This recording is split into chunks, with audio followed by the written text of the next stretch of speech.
What's going on? How y'all doing? Had to add me back. Let's get back to it. Hold on, y'all. 1 second. Good morning, everybody.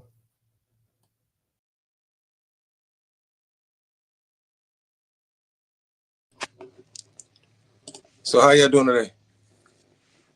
Everybody doing all right? Checking it. Morning convo. I had to turn my mic off for a second, talking from my phone in the first part. I want to know how clear this is because we still getting everything together. But good morning, everybody. Thank y'all for tuning in to the morning convo. Willie Walker, BH. I'm always trying to be fresh and new. Good morning to the people that's already on. And we got a couple topics today that we're going to talk about to keep it good. You know, I always want to build with the people and always try to see how they feel in the morning. A couple things to get your blood flowing. Current events or things that I bring to you that I think is important, that has great topic matter. Like one story we're going to talk about, boxer, a real popular boxer coming up in LA. And he was really on his way. He was gunned down in front of his mother and his girlfriend. And I think it's a crazy story. I wonder if they even know yet, because I heard about the story before, but I wonder if they're going to show, because I like to bring a lot of the information to y'all brand new. I don't really watch a lot of the videos I've seen, unless some knowledge that I've went through. But even when I watch it with y'all, I might have watched it or studied or read this a minute ago. So every time I'm watching it, it's like you'll find something new. That's the thing about knowledge and information.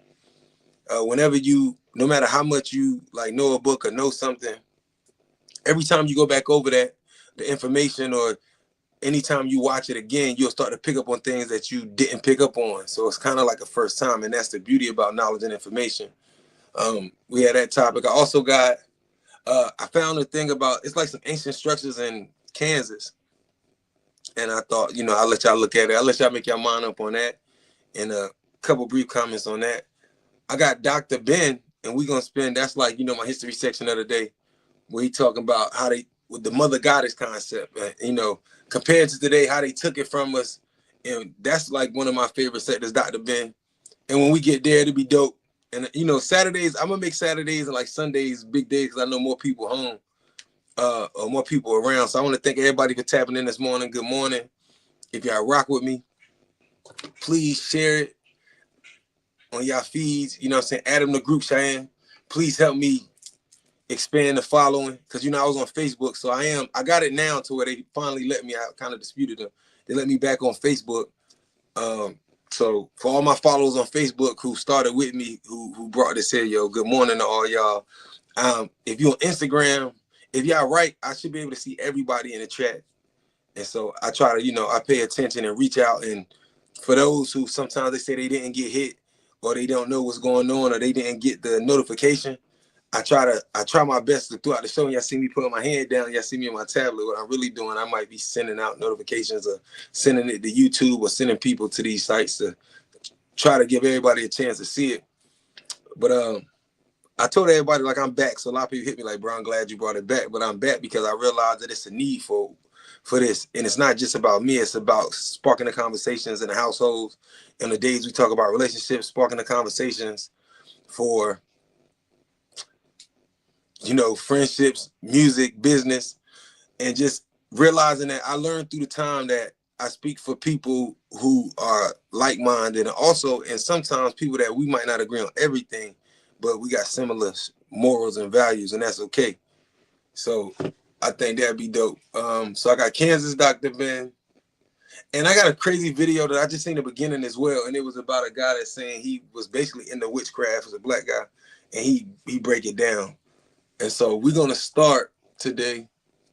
And when I come back in, if I'm clear, let me know I'm clear, y'all. If anybody in here right now, write in the chat so I can see y'all. And I like to know who always in tune. So as time progresses and as I grow, I'm always blessed the people that's always around me and that I always see supporting. So I kind of take that personal. When I'm out and I go to shows, I do certain ththings. And let me jot this down for a second. And I go to shows and I do certain things. I love when the people walked up on me the last couple of years to tell me, you never know how far your reach is. And this is to anybody who dream or be on Facebook or any platform and you speak in your mind in front of heart. You never know who you touch, who you affect. So sometimes I be out and it might not be a good day and I bump into somebody's mom or somebody's grandmother or, you know what I'm saying, somebody 18, 14. And they be like, yo, I used to watch you on Facebook, man, da-da-da. So I always try to be mindful and also through the years get better at my approach of approaching situations. Like, you know, some things I'm a stand on. Y'all know me, I stand firm on what I stand on. But other things I had to realize and learn to grow. Like, you know, I could be more open-minded and continue to grow and be more understanding as much as I push something and let the people speak in the chats. And it's okay if we don't agree. The point is we having a conversation, and on both sides of the table, some people out there agree with me, some people might feel what you feel. But the key is the truth is in the middle, and we supposed to come to that understanding. But good morning. So let's get to the first video while I'm tagging everybody up. Bring me on 63rd and the mother not touch either one of us though, bro. I brought J Main on my block. J Main didn't get touched, none of that. Okay, I apologize for the shit that he did. You feel me? What you think he did wrong in that situation? Like coming out too aggressive, bro. I love to see black men just sit down and have a healthy conversation because we need to see it. The streets don't make people close over here. Our hearts do. You feel me? So you lose yourself to find yourself. But then so again, when did like you find yourself? Since I've been like Muslim, bro. And I want to say that this comes from the other day, remember the other episodes? I showed them when J Main was in here, and while he was talking to J Main, like he had a lot of questions, and he was like, well, why you ain't do this? And I was stopping the video, and I was saying, well, I hope you holding your homeboys accountable. When I came across this, I owe it to the public to also to hear him out and what he's saying, because he actually did mean it on both sides. That he did, you feel me? What you think he did wrong in that situation? Like coming out too aggressive, bro. I love to see black men just sit down and have a healthy conversation because we need to see it. The streets don't make people close over here. Our hearts do. You feel me? So you lose yourself to find yourself. But then so again, when did like you find yourself? Since I've been like Muslim, bro, I just really been on some like I learned like it's okay to forgive. You know, I ain't perfect, but I know my heart pure. You feel me? You feel like you got PTSD, brother? Yeah, I feel like everybody do. If you come from if you come from this environment, any environment like in Iraq, you probably got that shit, bro. So do you feel like Islam is therapy for you? For sure it is. Juma, prayer, all that. I gotta keep doing God's work. You feel me? 100%. I can't stop doing God's work, bro. For sure, academics you can slide through too, bro. Like it ain't nothing, you know. That'd be like good. I think it's powerful that he only 20 years old and he upcoming rapping O Block, and he got his own persona, his own way. Like even though he all that to surround him, he not ashamed or afraid at his age right now to be like, I'm gonna keep doing God's work or Allah's work. You know, I'm gonna keep doing this, and that's powerful. That's why it's like, well, who is this guy? You know, what's his story? You ain't got to be perfect, but what do you see your ceiling? And I really thought that it was influential to see somebody so that they can see themselves, because the youth is the leaders of the future. When I said why y'all didn't do this when we was younger, I was talking to my homies, he and him. I even said myself, this. Haunted by a concept you've been dying to make? Whether it's a pitch for a chilling film or a story.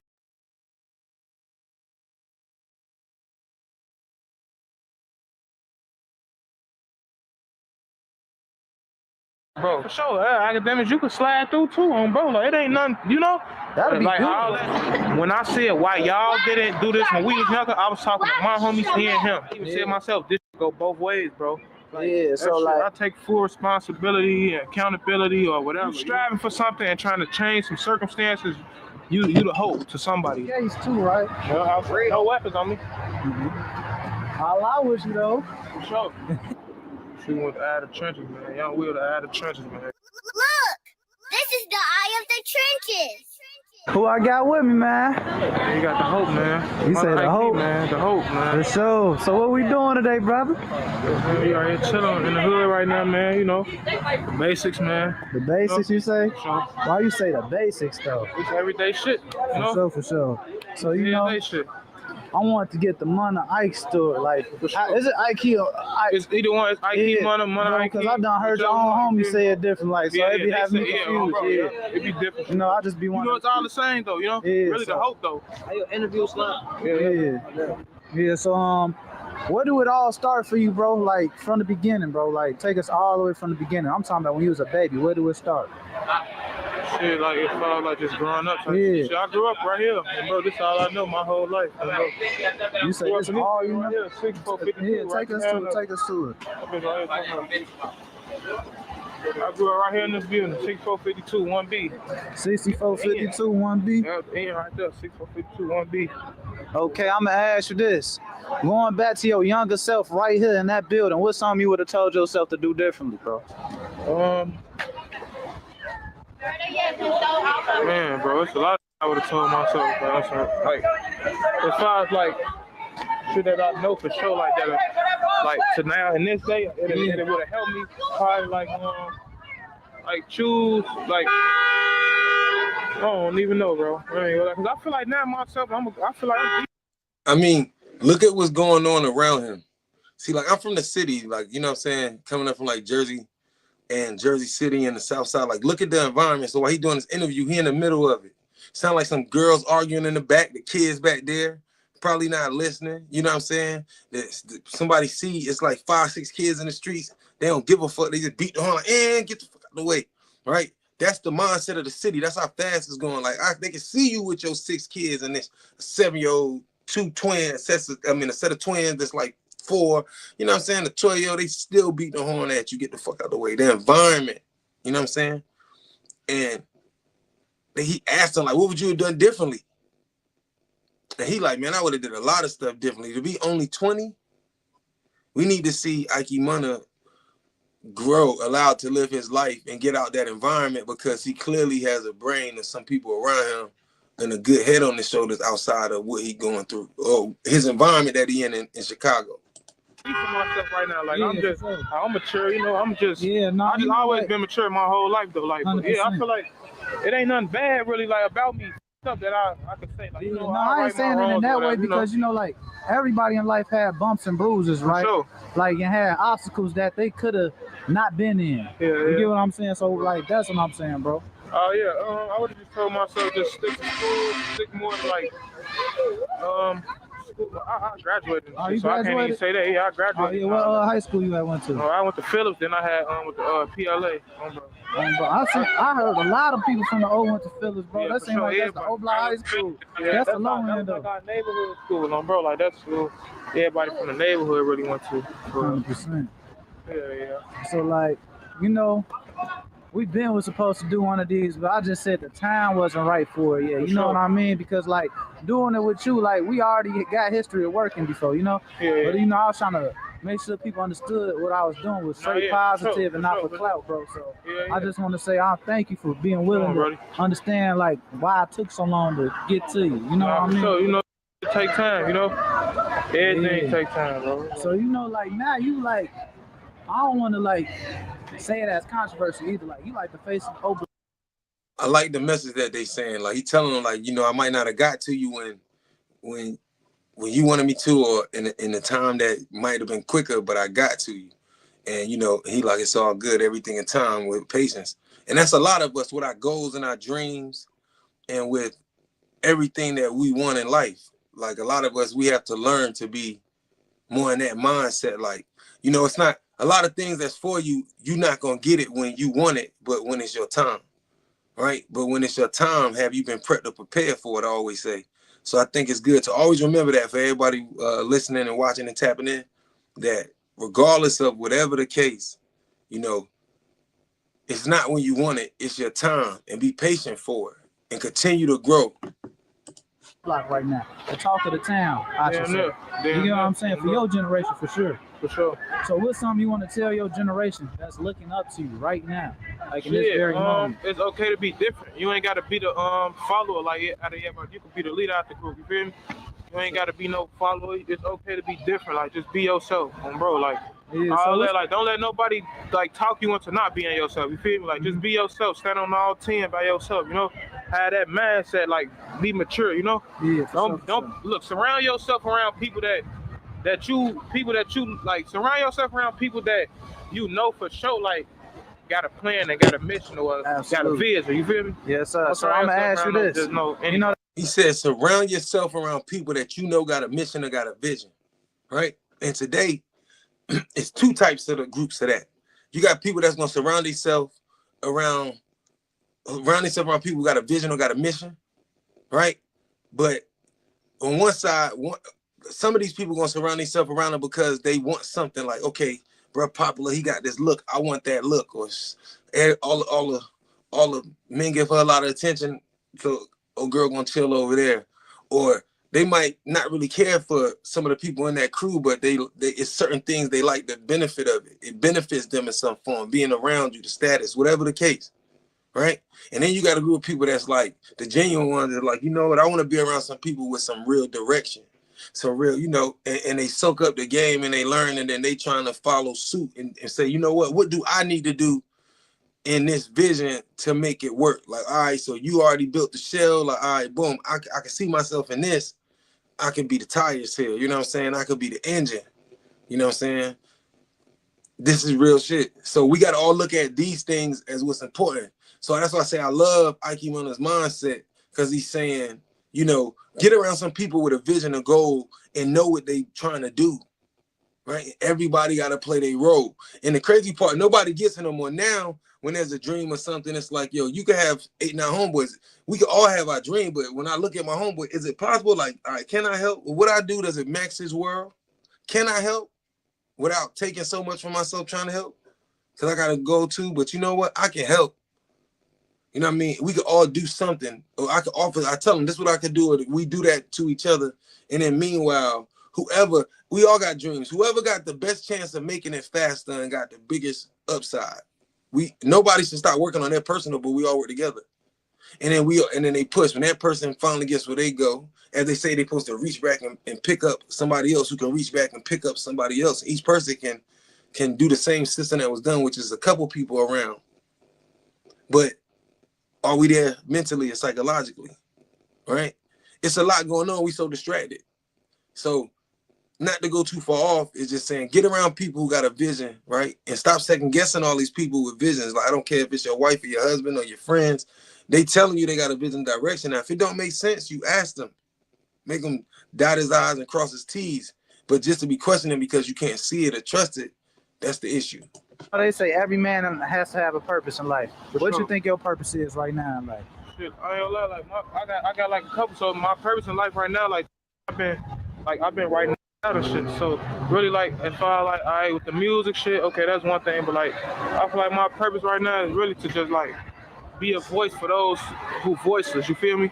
Ooh, say that again. Be a voice for those who voiceless. Meaning, like, bro, it's probably people out here who got like shit on their mind, shit on their chest. They want to get out, or people want to speak on certain situations that they probably just scared to do it. But me, I'll come and be a voice for the ones who ain't, you know. So you saying you brave? For sure. So where you get this bravery from?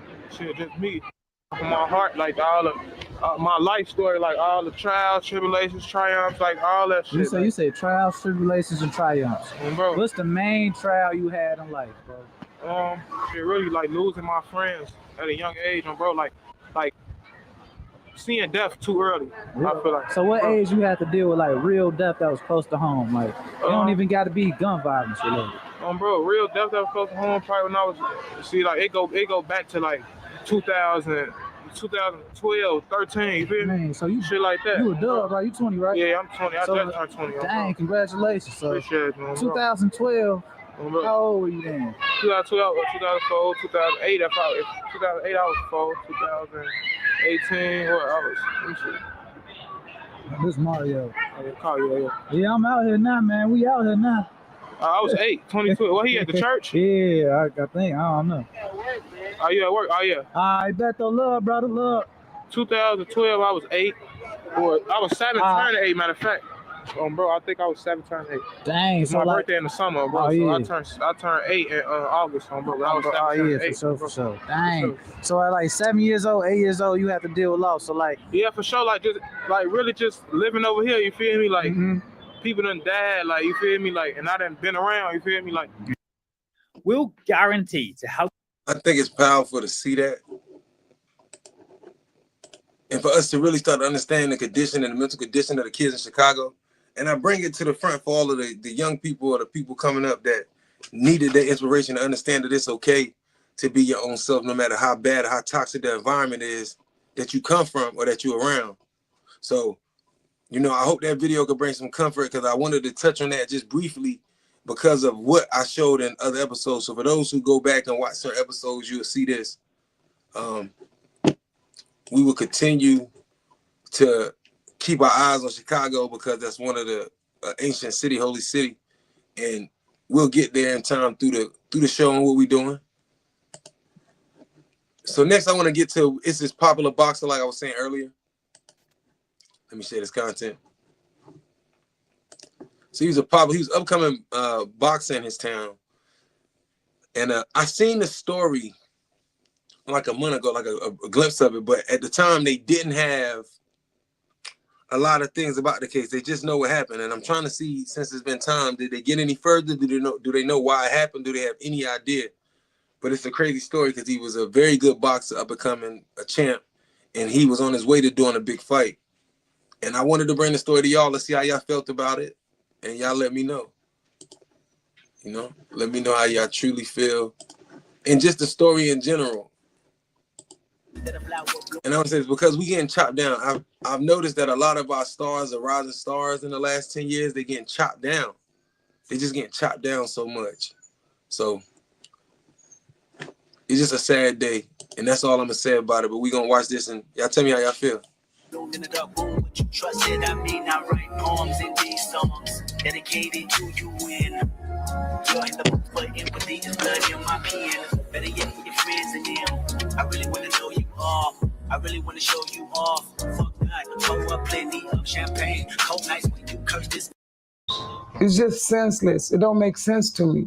Zonia Birdsong left traumatized after she says she witnessed gunmen execute her son Malik just outside her South LA home late yesterday afternoon, just before 5. They murdered my child in front of me. In front of me. Who does that? This is the story of Malik Birdsong, a promising professional boxer known as King Malik, whose life was tragically cut short at the age of 31. A devoted athlete and reigning World Boxing Foundation welterweight champion, Malik had recently achieved significant success in his career, with plans for a major fight just weeks away. However, on September 29, 2024, while standing outside his mother's home in South Los Angeles with his girlfriend, he became the target of a violent drive-by shooting. As two assailants approached in a dark-colored SUV, Malik attempted to flee but was pursued and shot multiple times. Despite being rushed to the hospital, he succumbed to his injuries shortly after arrival. What could have driven someone to commit such a heinous act against a rising star? Welcome to Viral Crimes. Subscribe and hit the bell icon for more stories.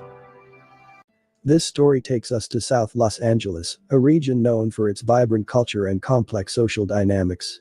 While it boasts a rich history and a strong sense of community, South Los Angeles has also faced significant challenges, including high rates of crime and gang violence. In recent years, the area has seen a troubling rise in violent incidents, contributing to a sense of unease among its residents. Despite these challenges, many in the community remain hopeful and resilient, striving for a brighter future. Malik Birdsong, a 31-year-old professional boxer, was a well-loved figure in his community.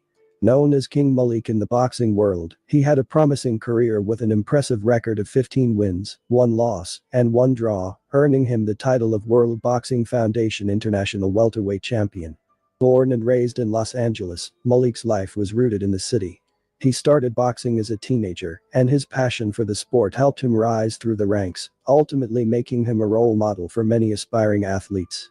What's the deal, man? Hey, what's happening? Check it out. Y'all know what's going on. I'm fighting March 23rd. So, bam, the tickets is here at the GOAT Fight Shop. For me in the back of Sweet Science Boxing Gym. Pull up and grab y'all tickets. I don't know how many we got left, but we got I think they sent us like 100 of those. So, come grab them. Come get them. Y'all know we about to go up, man. This follow the band supposed to happen. I'm fighting for a motherfucking belt. You hear me? We about to bring it home. Malik was more than just a boxer. He was a son, a partner, and a friend. He had a heart of gold, always giving back to those in need. Whether it was sharing meals with the homeless or returning a bag of lost money to its rightful owner, he was known for his generous spirit. His mother, Zonia Birdsong, and his family were incredibly proud of the man he had become, overcoming early struggles to thrive both inside and outside the ring. Give me my credit. A lot of young black men don't bounce back where I'm from. I done did it all, from robbing banging, late nights on the block in them apartments, shootouts in front of my mama's house. I went from smoking weed to popping pills, to doing coke and crystal. Big brothers lost in the prison system. I've been fighting my whole life. Ain't that some shit? I bet you couldn't tell from looking at the skin I'm in. And that's just a snippet. I bet now you understand why I'm striving for something different. I need my 5 million. So now we got an idea why. See, when the story first broke, you see how like they can tell us a story. And I'm not saying he deserved anything. I'm saying they could tell us a story. Originally, the story they said on the news and stuff, they were saying that he was an up-and-coming boxer. He was on his way. He had a couple belts. He was really on his way. And they don't know if it was jealousy, and they don't know why he was targeted. But when I listened to what he was saying, he told me like his brother was in the street, this and that. You know what I'm saying? He grew up in a blood neighborhood. So he grew up. If he grew up in the area, he went to school. So he got in fights, right? He had to represent the area, good, bad, and different. So it's definitely not as random as originally how they told the story. And so I think that very, very weird in its own way. You know what I'm saying? So I don't get it. Malik was equally known for his kindness and humility, traits that endeared him to everyone who knew him. Man, shout out to my boy, man. Top of the top kennels, man. Got us right. Feel me? Got us a good little girl, right? With a big girl. This motherfucker. Yeah, look at that body. That body, yaddy, yaddy, yaddy. Hey, man, I appreciate the business, man. It's love, She man. already loving it. Look. Yeah, it's love, man. Two different color eyes. You see her. You know what I'm saying? Yeah. That's Mocha and Zulu blood right there. Top of the top. Despite all his achievements and the love he shared with those around him, Malik's life met a tragic end on a fateful day. On the afternoon of Sunday, September 29, 2024, tragedy struck in the Gramercy Park neighborhood of South Los Angeles. At approximately 4:50 p.m., Malik Birdsong was standing outside his residence in the 1600 block of West 87th Street, near Denker Avenue, chatting with his girlfriend who was seated in a vehicle. According to multiple reports from witnesses and the Los Angeles Police Department, a dark-colored SUV approached from the west, driving along 87th Street. Shots were fired at Birdsong from the vehicle. Instinctively, he tried to flee towards his residence to escape the assailants. However, the attackers showed no mercy. The SUV stopped, and two young men, described as being 15 to 20 years old, exited the vehicle and pursued him on foot. The sound of gunfire echoed through the quiet residential street as they continued shooting at Birdsong. Despite his attempt to evade the gunman, Birdsong was shot 7 times, primarily in the torso. He collapsed in the driveway of his home, just steps away from safety. His mother, Zanya Birdsong, witnessed the horrifying scene unfold right in front of her. In a heart-wrenching interview, she recounted the moment. He said, "What's up, bro?" to one of the men, and the next thing I knew, they pulled out their guns. He was shot in the shoulder first, but then they ran after him and kept shooting. She described the final moments of her son's life, standing over him as the attackers delivered the fatal shots. The sound of gunfire shook the neighborhood, and the killers fled the scene in their vehicle. Paramedics rushed to the location within minutes and transported Birdsong to a nearby hospital. Despite their best efforts, Birdsong was pronounced dead shortly after his arrival. Boxer shot and killed in South LA, and now the heartbroken mother of Malik Birdsong is speaking out as police search for the people who did it. The mother of boxer Malik Birdsong says that her son was returning home for Sunday dinner when this happened. She says that she watched gunmen execute her son just outside her home. The family of 31-year-old WBF International welterweight boxing title holder Malik Birdsong says he was training hard for an upcoming title fight next month. That is, until tragedy struck. It's senseless. It's just senseless. It don't make sense to me. Zanya Birdsong left traumatized after she says she witnessed gunmen execute her son Malik just outside her South LA home late yesterday afternoon, just before 5. I don't know how to process it. He's a triplet. I lost his other 2 brothers at birth. He survived it. It's like I'm numb. Zanya says her son came home to join the family for Sunday dinner, and before he could even get out of his car,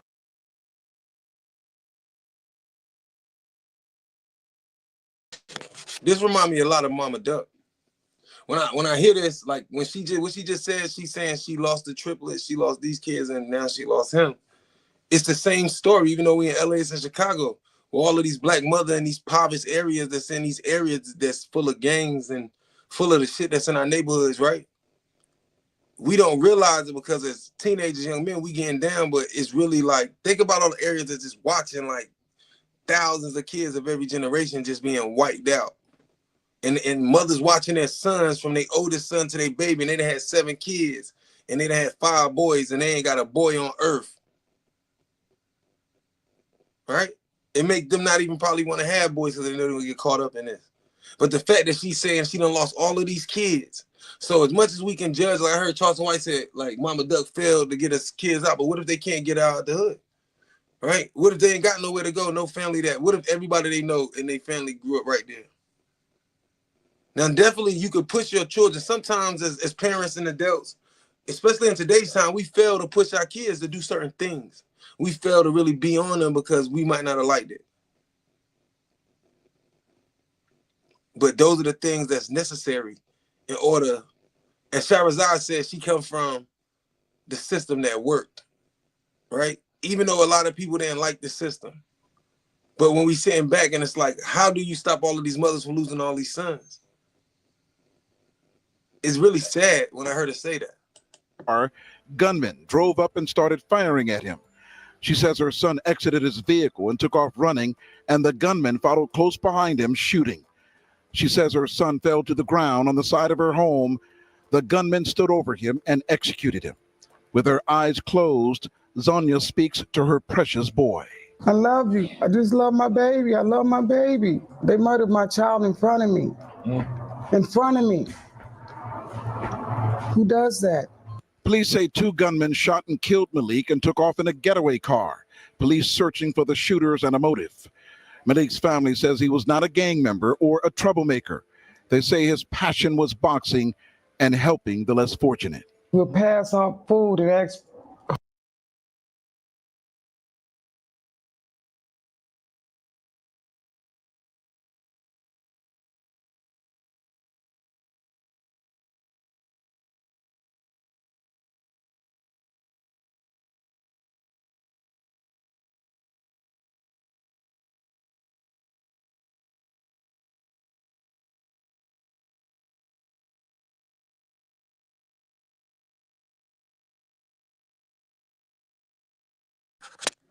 I'm sorry, y'all. It keep cutting me off. My mic out. I apologize.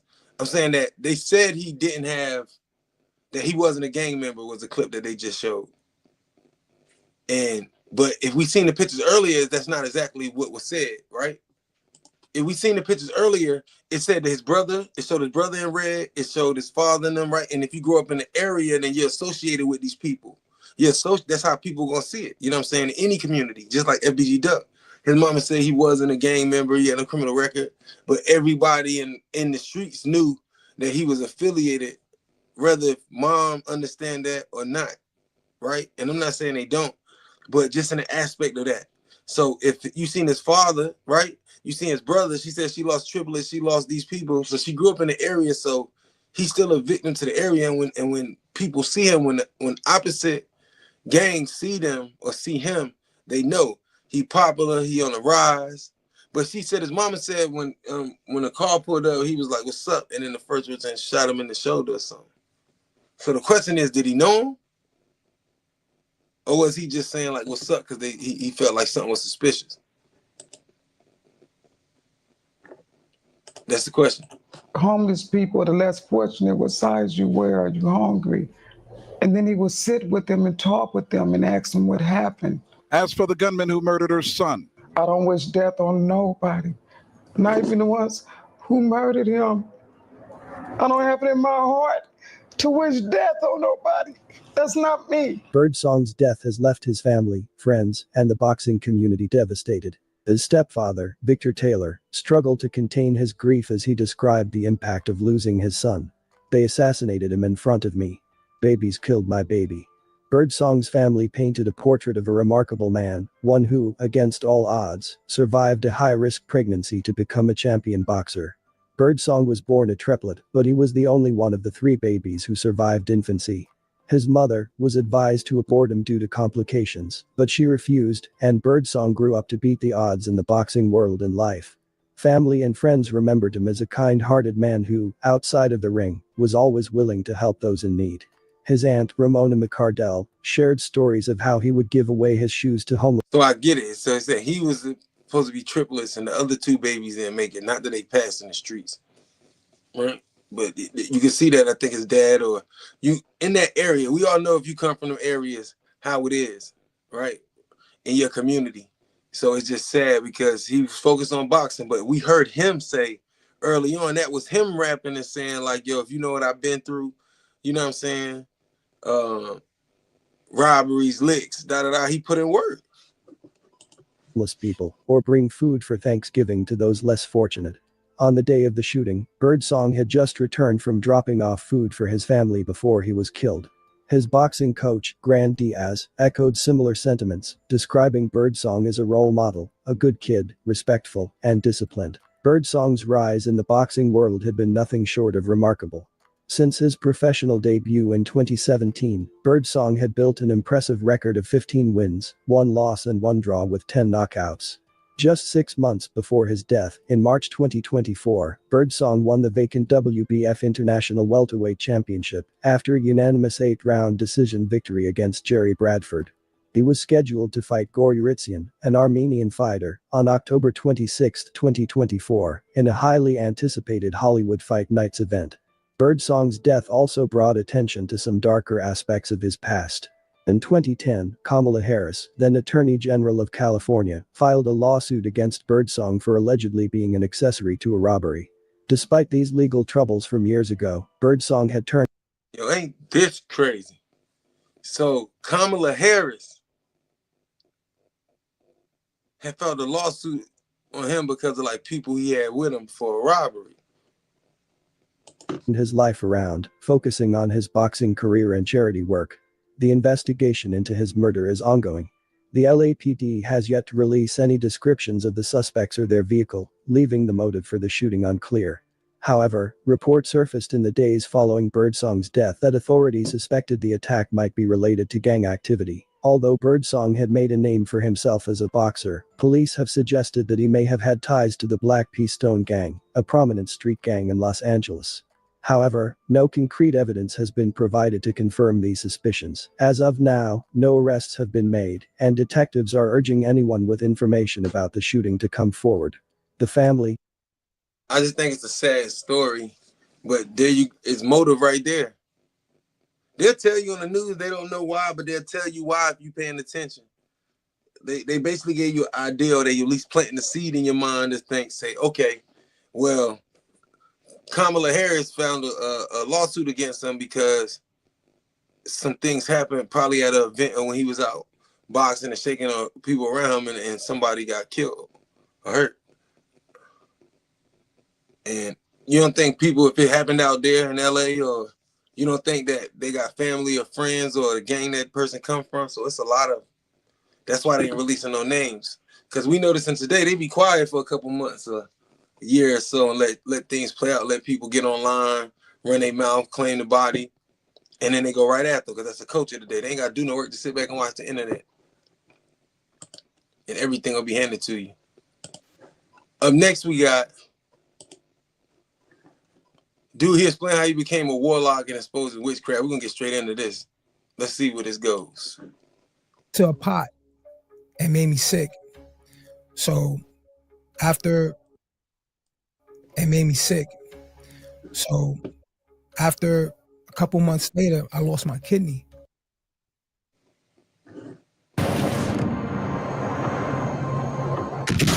That's crazy.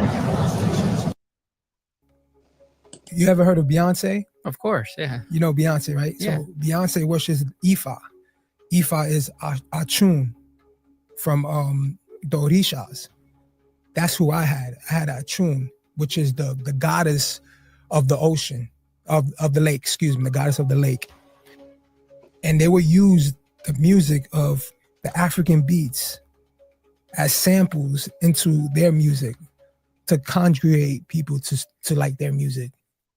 A former warlock reveals how he became a warlock, the process he had to go through, the things that happened. I mean, this is so deep.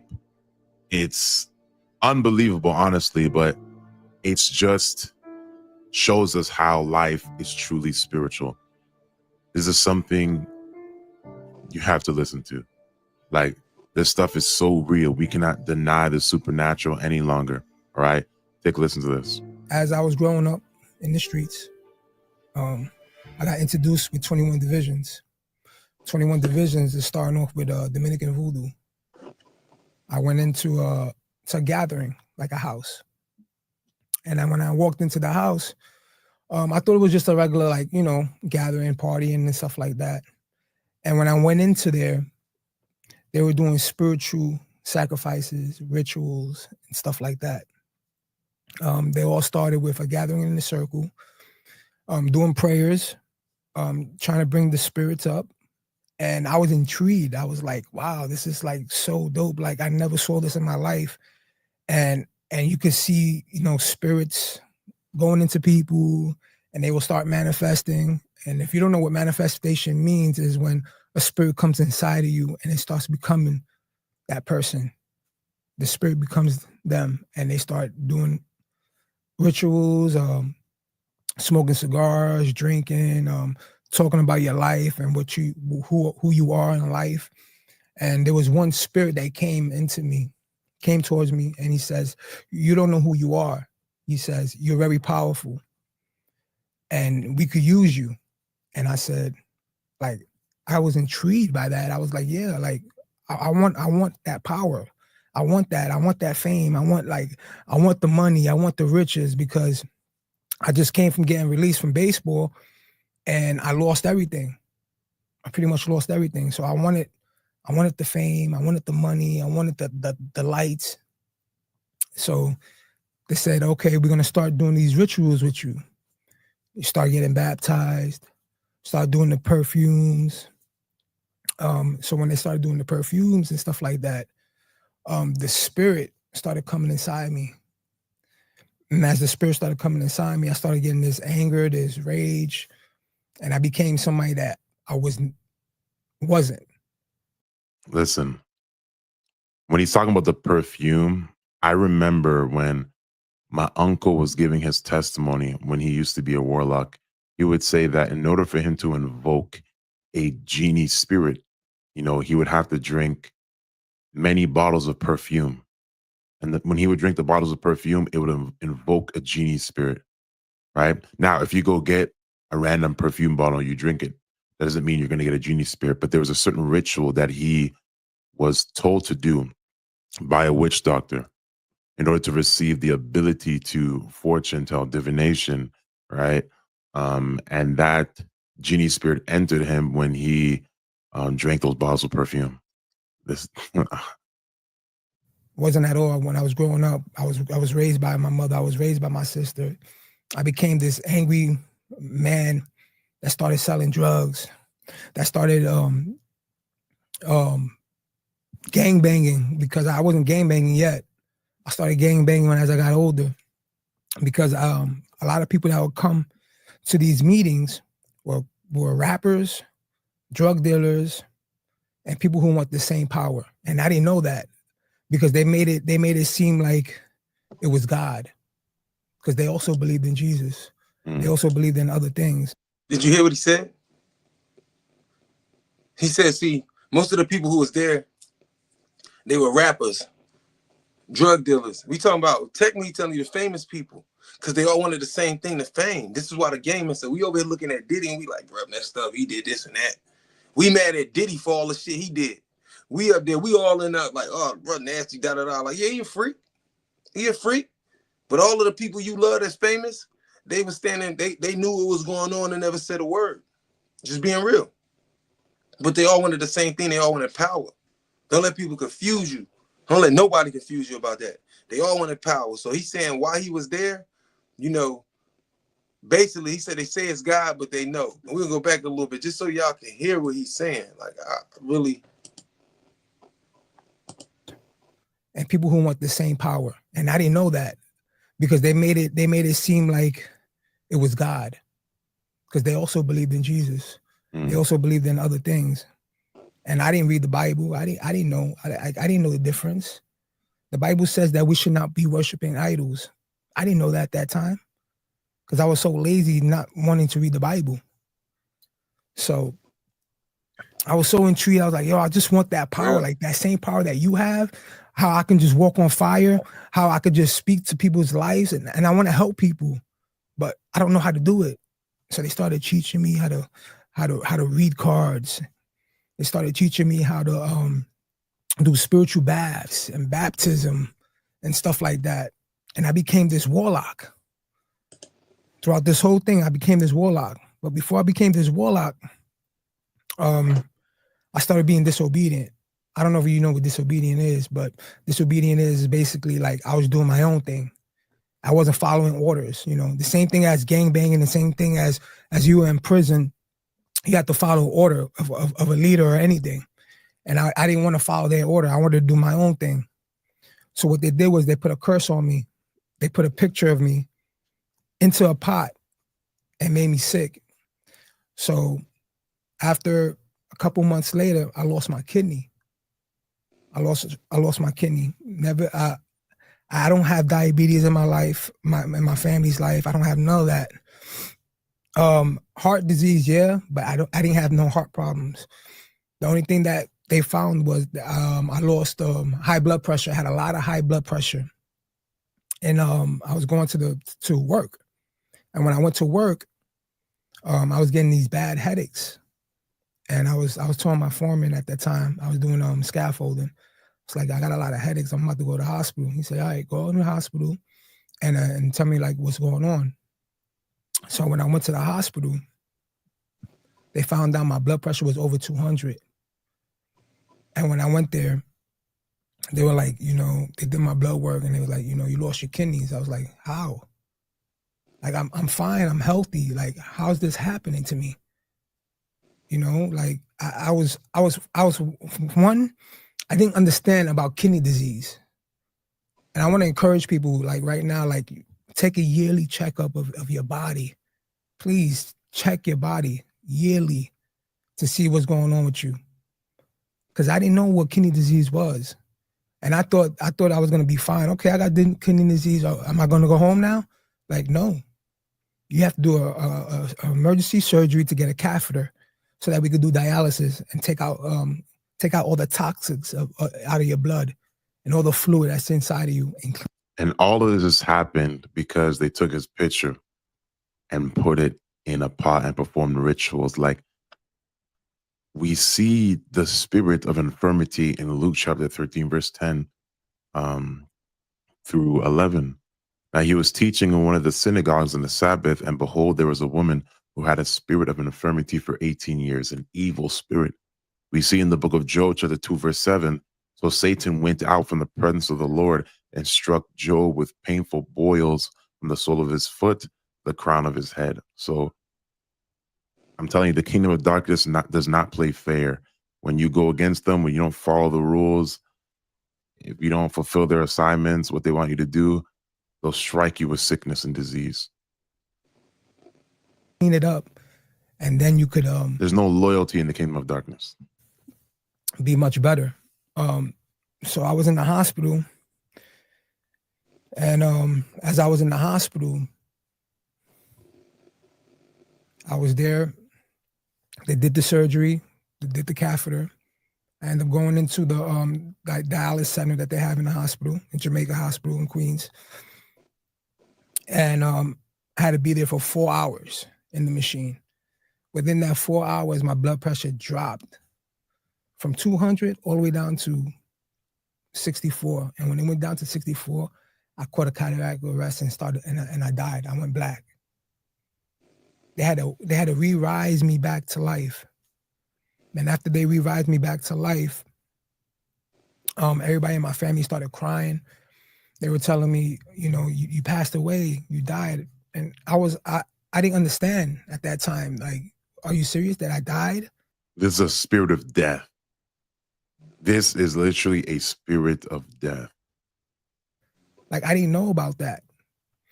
So as I was there in the hospital, you know, my grandmother came, my aunt came, and they was like, you know, you have to give yourself to Christ. And I said, okay, I'll just go, I'll give myself to Christ. You know, what is it? I almost died.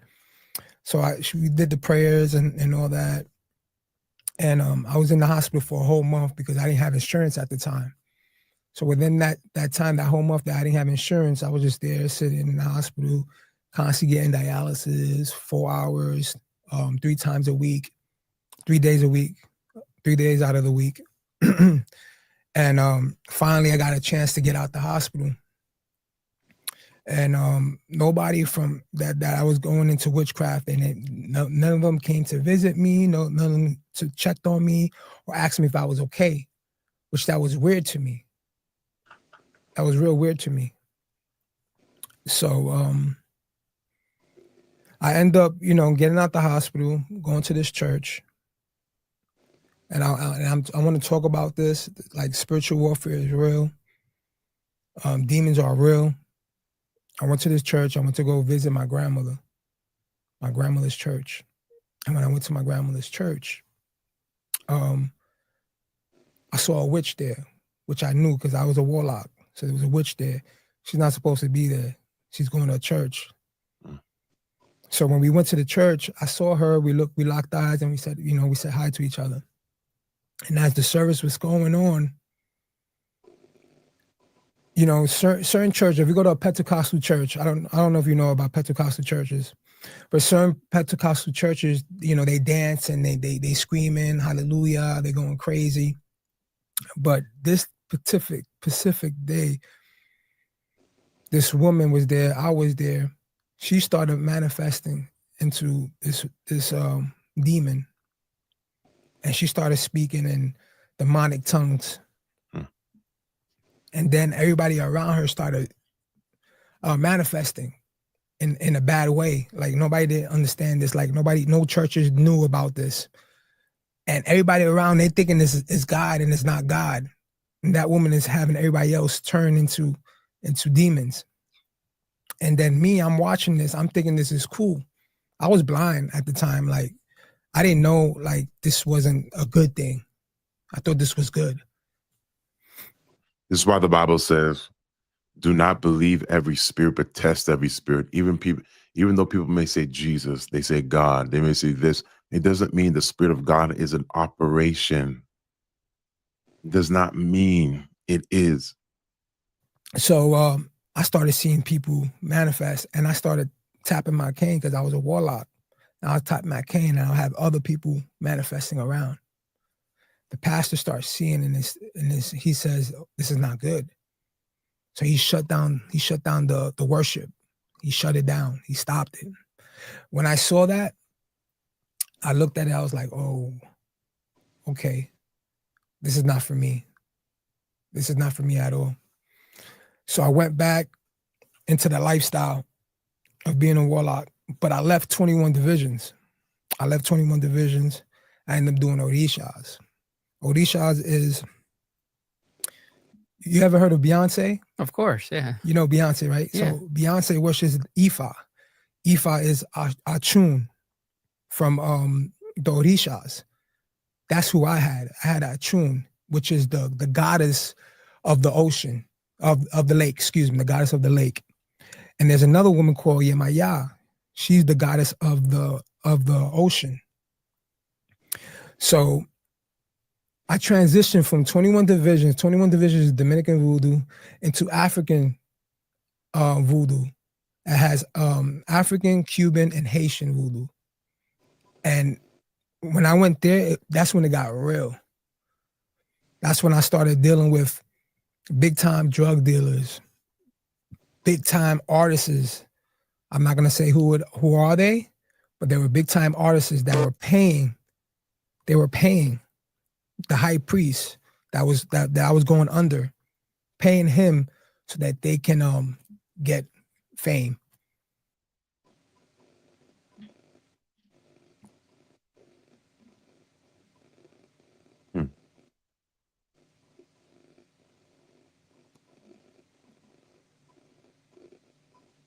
Bible says, what does it profit a man to gain the whole world but lose his soul? For fame. For people that are doing this stuff. Satan stood before Jesus. Think about that. I brought this for you to take your mind. I didn't even, on this particular segment, I'm not going to do a lot of emphasizing because I just want you to think about what they're saying and use your own mind for your own reference to tell me if this makes any sense so y'all can understand what's really been going on around you. And that's why you don't see me, because I want y'all to really digest everything that's being said and what's going on a clear form, you know? Jesus and said, all this I will give unto you if you bow down before me, and worship me. All of the kingdoms, all the wealth, all the everything I will give unto you. All the people I'll give unto you.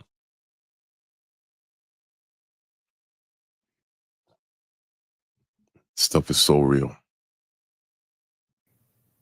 And they would use the music of the African beats as samples into their music to conjugate people to like their music.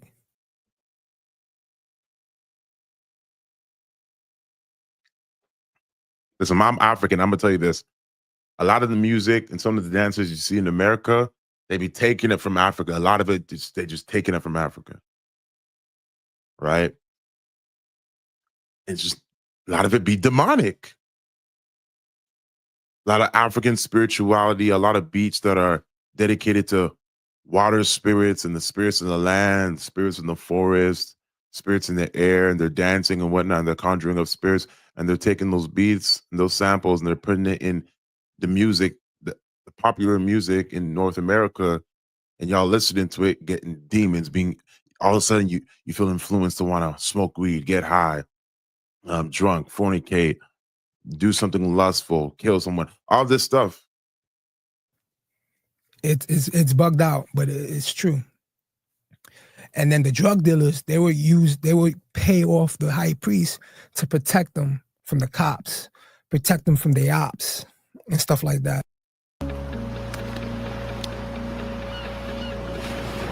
By 2050, there will be.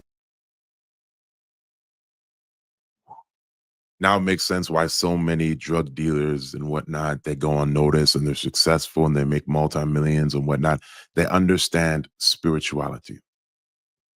They understand the spiritual things, how life is spiritual. And if you want to advance in this earth, it's either by God or the devil. Now, there are some things that you can do naturally in terms of working hard and whatnot, but usually it's either God or the devil. So these drug dealers, these musicians, these celebrities, they're of the devil, obviously, because what they're doing is sin. All these celebrities, think about it. Now, I don't have the full video to this. My wife just sent me this TikTok. I don't have the full video. I don't have the full interview. You can go look it up. I don't even know his name. So if you do, you can let me know, but I don't.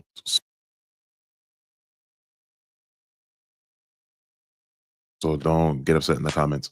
All right. But it's just, you're thinking about all these celebrities, Beyonce and all of them, all of their music is about African spirituality, witchcraft, Santeria. You're seeing all of these celebrities. I just wanted y'all to see and have an idea of what's really going on in the music industry. So when they say, even at these parties, when they playing the music, you remember the movie I Clone Tyrone? And they were showing you in the music, and the music, it was something in the music, like something in the chicken. They really, in my opinion, I was more offended that they was bold enough to show us that on the screen, like all of us is stupid and not in tune like that. So when I seen like I Clone Tyrone, they told you it was in the music, but that's how. If they sampling music, they got African drums in it and stuff that come from like stuff that's chanting and water spirits, and then that's why when the people listen to the music, that's why the kids can listen to this music, this drilling, or certain levels of this music, and the next thing you know, all these kids is killers and what's being projected in from the music. That's why this was a deep part of the conversation that I thought was just like, We either got to do something or fall victim to it. But if they're using African or spiritual songs that was like water spirits, spirits of sex and that, they putting it in the music and sample it and putting these sounds in the music, in the back of the beats. And this is the reason why people are so lustful and the world is in the place that it's in today. And it's fucked up because we don't even really know how deep, how spiritual this war really is with us, to where they realize like we gonna fight. We gonna, not just them, we gonna fight the general public. And we gonna fight them with weapons. We're gonna fight them with weapons that they don't even know are weapons. We're gonna make them love the weapons we use, and then we're gonna change everything about them. And that's to the public. For the next part of my job, I want to do the Dr. Ben. I didn't get to it last time, but when he talk about the concept of a woman and the mother goddess, like how we know in today's time they always got male gods. So I wanted him to break down a little something before we get up out of here today. And he's still early, but we're gonna chop it up about this Dr. Ben's mother goddess concept.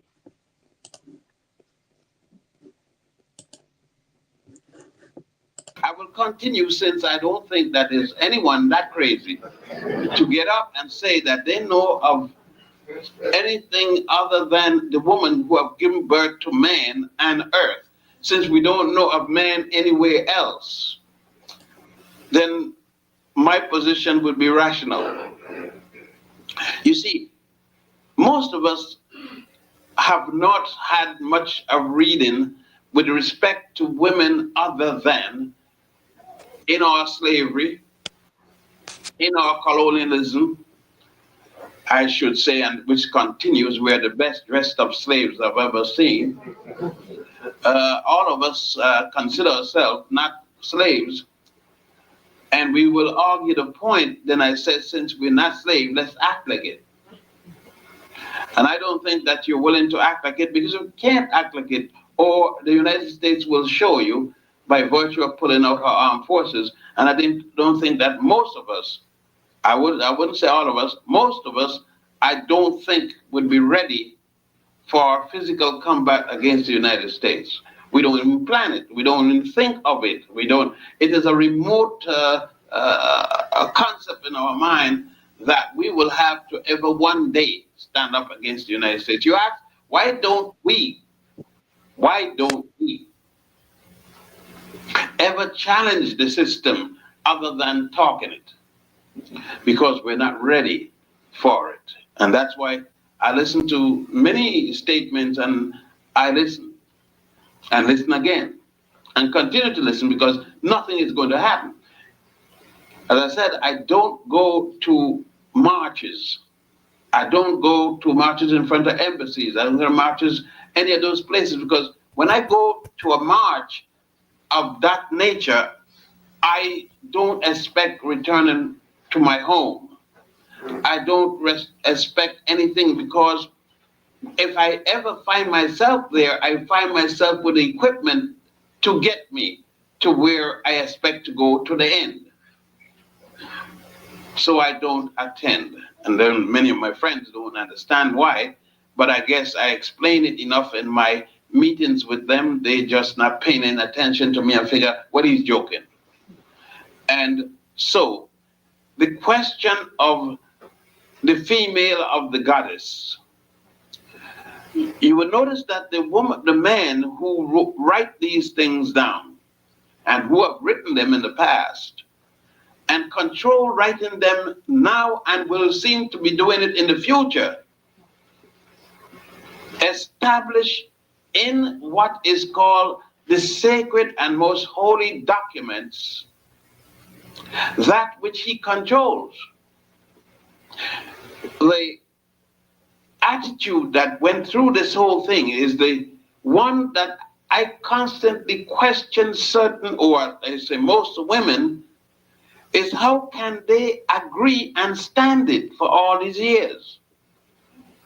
I want to know, how can a woman accept that a man gave birth to the first child, and that there was a man named Adam who gave birth to Eve by virtue of his rib cage? If the man had given birth to Eve through his penis, there would have been some logic to it, and which I might not have contended. But through his rib cage, and there's no damage to his ribs, or I tried to reason. See, this is one of the reasons why I really love Dr. Ben. I really love Dr. Ben, and I'm not gonna stop this too much. I love Dr. Ben because he's really a hilarious person, but so well educated. So to say that unconsciously, if you know the Bible and a lot of these books, it's saying that Adam came first and then they created Eve out of his rib. But if you understand nature and the universe, then you know that there's more women born than men every year. So there's just way more women on the planet than men. It's not enough atoms and enough rib cages to be taken from. And so he's saying, like, so now they done convinced us that they done took it out. He over there like he's silly. That's why I like listening to Dr. Ben, because you're gonna get a lot of good laughs when you make a lot of great points. As if a man could deliver the first child anyway. That's what he's saying. Common sense. And we don't challenge it. You know what I'm saying? Physically, how could the child have come out? Let's say a 3-pounder. I goes as the chance of survival. And the woman still stay and go to church, go to synagogue, go to the mosque every Friday, Saturday, and Sunday, and never question the possibility. What is it within the gospel or any religious tract that tells her that this thing happened to the point that she can respect it? With all the women revolutionary movement going on today, challenging things that men wrote, why doesn't the woman challenge the Adam and Eve statement? I could give you a possibility of why not, and it's all based upon fear. Fear of being hurt one way or the other. It can't be hurt by pain, because if she's a mother, she knows what pain is. And I don't know more excruciating pain than childbirth other than death. It's a process that will lead to death, and death has come quite often. Then what it is? Conditioning of the mind. It's got to be conditioning of the mind, like today, to sit there and admit that you, a mother, the only one could be a mother in the human race, because there's only one human race. We have make all kinds of aberration to justify all kinds of scheme. But whether you're white, black, brown, technicolor, and even green that you had, you are a member of the human race. And you may vary by being a member of a group within the human race, an ethnic group, but nevertheless, you're still a human race. And if you mate with any other race, you're gonna get nothing or maybe a kick. If you're raised with a donkey, a female donkey, of course, Jenny, you may get your brain kicked out, and that's all you're gonna get. But if you're raised with a woman as white, green, technicolor, you may get an offspring. These are realities.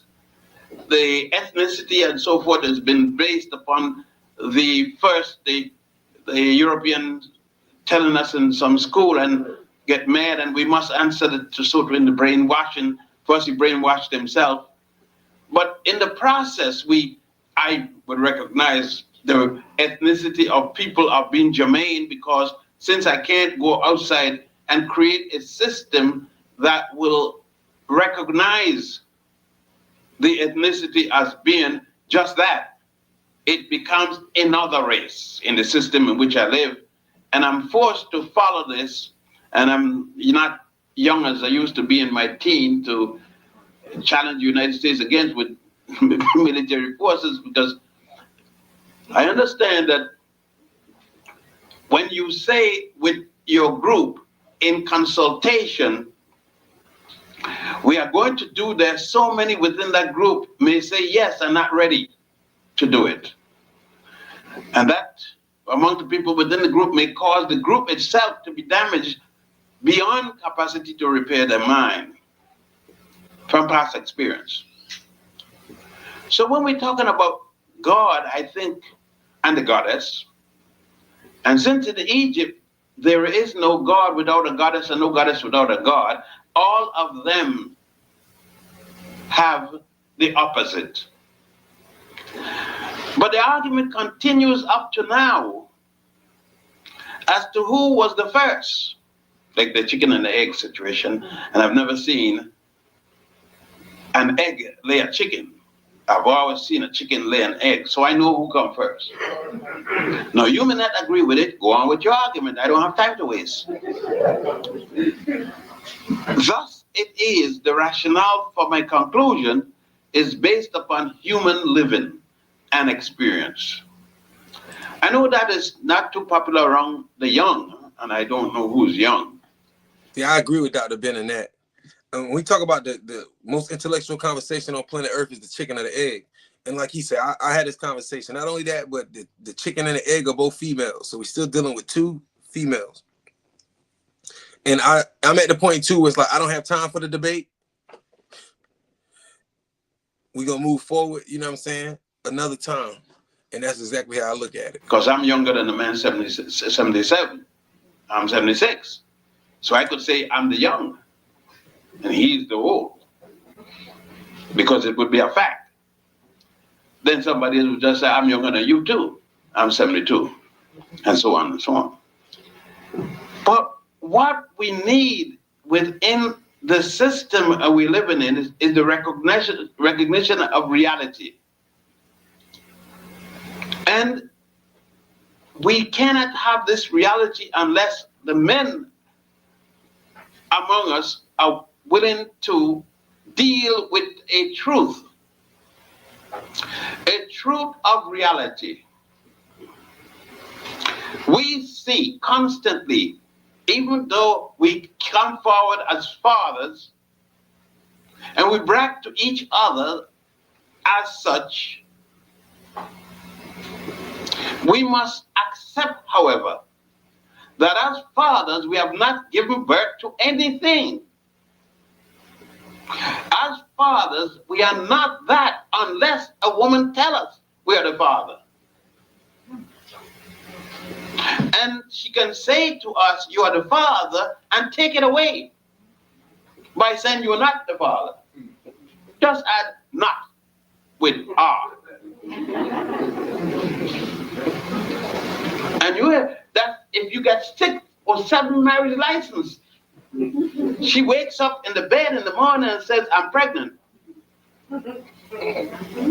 You can't say, good, you gave my child. She didn't tell you that.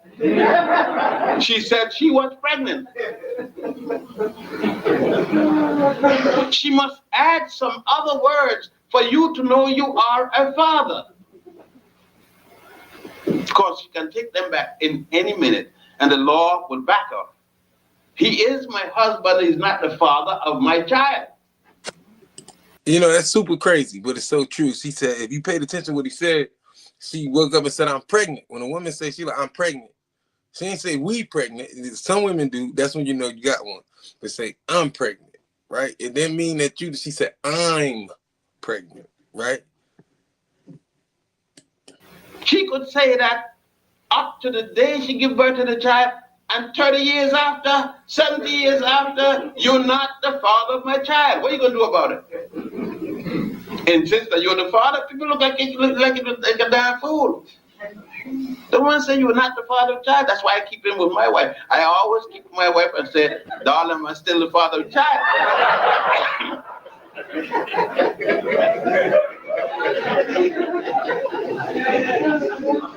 My wife would tell me, does the child look like you, don't it? And I always say, it looked like, but I gotta get the approval from you. Because the Iceman down the block looks like me, very close. You could always find somebody look like you. And you can't prove it's your child, but she can prove it is her child because she gave birth to the child. So that make this manhood that we're talking about very weak. So if we have any reasoning about it, we will do what's right. Constantly ask her to validate whether or not you are the father, and she will say yes or no. When she said no, just travel. Take up everything and travel, because you have no fatherhood. And that is true throughout our life, but with our ego as men, we will insist that we are. I always insist I am, because I check with her before I make the statement and get recertified by her. Thus, she is the goddess. She controls everything I do, and I constantly go to her to back check. And you know, we hate that as men, but there's actually a blessing in it when the balance is right. I mean, whether we realize it or not, that's why I think with family, it's important. And that's the fight and the struggle between man and woman today. It's kind of like, as men today, when I talk to a lot of men, it's like, whether we still go through this, like, you know, it's kind of like when we come to y'all, let me say it this way, when we come to y'all as our wives, as our girlfriend, as our woman, right? And we say, yo, we got this problem with these kids, or we got these problems with this family, or we got these problems with these people around you, or whatever. When we bring the problems and we in front of you, we still need the validation of the woman, whether we like it or not, by nature. So if we got a problem and we talking to a child or children and we upset and mom ain't on the same energy, it affects how the children perceive this. At the same time, it also strips power, right? Because even in Egypt, like you said, the Pharaoh had to ask his wife and pray to female deities about choices, because a man doesn't create life. You know what I mean? A man can't create life. So it's important that I ask women to pay attention to understand that you give power, take it away. So when Dr. Ben said, oh, you am I the father today? It's like when she like, you ain't the father. You know what I'm saying? She's telling you, the joke is saying that she's telling you like you ain't got no manhood today. You know what I'm saying? So it's important. And from a man's perspective, we kind of look at this thing and understand it but don't understand it, because we wouldn't mind it if we feel respected in some areas, but we got to understand the natural connection of who carries the baby. That's what we say, I'm pregnant, all right? But that's the fight, and that's what's destroying a lot of families, households, and just not being able to, we can't, for some reason today, we just don't understand that dynamic, and we just don't understand. And we're fighting for that. There's a certain power dynamic that women are fighting that belongs to the man. And there's certain power dynamics that men are fighting because it's like, man, I'm not about to do this anymore. We ain't about to listen. So neither one of us are humble in this situation. But the truth is,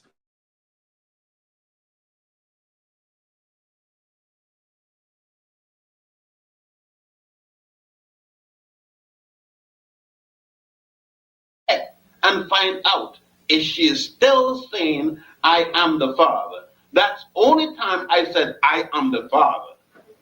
And then look to her to see if she's going to revalidate this situation. Now, I know some of you will not do that, and then you are always up to the chance of being told you are not the father. Then the frustration comes, you want to kill her, you want to do all kinds of things because you didn't ask her before you make the statement. You're going to assume that you're a big man. I'm no big man. I'm a little boy when it comes and asking her to validate this, because the fact is, she is the mother, and there's all kind of proof, including herself, but you are not the father in the same manner. You can only be the father when she validated and constantly re-evaluated. So the woman is the deity. She's the only one who can state emphatically she is the mother of the child, therefore the deity. If we look at it, there were times when the ancient people along the Nile validated that there was such a thing as sperm and different things like that. They did because they were able to perform autopsy. It was not until the 19th century that the European could validate his fatherhood, or that there was a fatherhood, because it's only then that he knew what a sperm was, or sperms. It is only then that he knew there was something called sperm that commingled with something called ovum, which produced an offspring. However, he couldn't find an offspring other than in the woman. It's in the female. These are giving you all the logical explanation for the deity. It's only in the female does this situation happen, that the sperm comes down from the scrotum. That's what you would call that connected to the male between his legs, behind the penis, connected to the top of the penis. That is the scrotum, and it is there that the sperm is manufactured, it's made. It then is released down through the shank, goes into the one fallopian, the tube, and then in there, the intersection is made with the woman's ovum. The fertilization of that, for the first time, starts what is called a baby, an infant. And we could go down to the sperm meeting with the ovum, cause that element of humanity. In the woman, not in the man. A child does not come out of the man. Sperm comes out and meets the ovum in the woman. It is only when these two things contact each other that a baby is created. The element of a baby is created in the woman, again in the woman. Therefore, she is goddess. She is God. She's everything dealing with the human being. Now, we have been taught to be jealous about this. And we created a book called the Bible, the Quran, the New Testament, and you call it whatever you want. It's still the same damn thing. You could say anything you want. Quran, Bible, and all them don't mean a damn thing without the woman being at the top.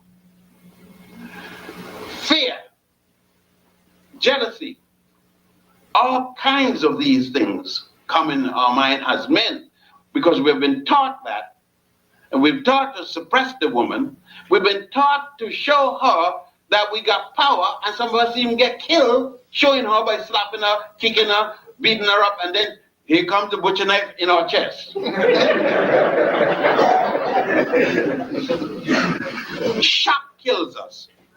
We die before we die. The shock blow our brains out, and we can't take it. The shock blow our brains out, and we're dead before we hit the ground.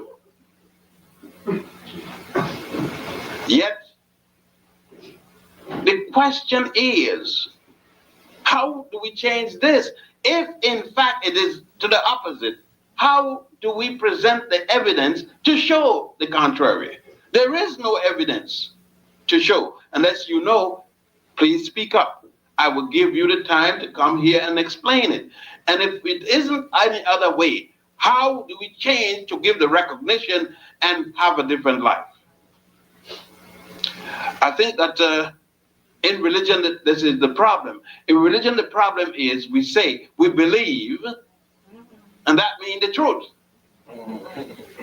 A belief means we hope to have this be what we care for it to be. We believe we would have it no other way. But the reality doesn't deal with our belief. Belief is a thing that one day I hope. I know I'm not going to see reality. I'm going to see belief. I have acted most of the times on belief. And when I acted on belief, I was accepted. But when I acted on knowledge, the fact, truth, light, I've had to fight constantly because brothers aren't willing to deal with right. Brothers can't deal with right because it takes away from him a position that they've always held, and it would take away the justification for beating a woman. So it is easy for both brothers when a woman tells him, I am pregnant for you. It is easy for him to even whip her. And that's a mild term, to beat her. To crucify her with a stick, iron pipe, anything, he would beat her in that position. She could be 9 months pregnant. As a matter of fact, he beat the baby out. And then the other brother said, yes, brother, they're too damn fresh. You had the right to do it because your manhood was threatened. What it was threatened when he was his mama? His manhood was threatened long before that. His manhood was threatened when he was a lay dot. Not being able to see by the human eye. His manhood was threatened. All she had to do is flush his hat down the toilet bowl.